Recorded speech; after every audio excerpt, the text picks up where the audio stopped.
ఓం నమ శివాయ. కోటి సోమవారం ఈ మాటను మనం చాలాసార్లు వినే ఉంటాం. ఈ కార్తీక మాసంలో ఈ కోటి సోమవారం ఎప్పుడు అనే విషయాన్ని ఈ వీడియోలో మనం తెలుసుకోబోతున్నాం.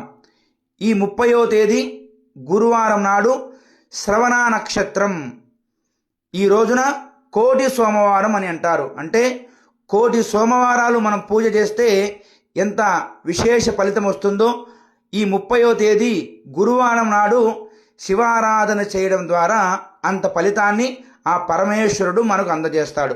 కాబట్టి ఈ 30వ తేదీ గురువారం నాడు ప్రతి ఒక్కరూ కూడా శివాలయ దర్శనం చేయండి, పరమేశ్వరుణ్ణి మనస్ఫూర్తిగా వేడుకోండి. ప్రతి ఒక్కరూ కూడా కుదిరితే దానాలు చేయండి, దీపదానాలు చేయండి. హర హర మహాదేవ.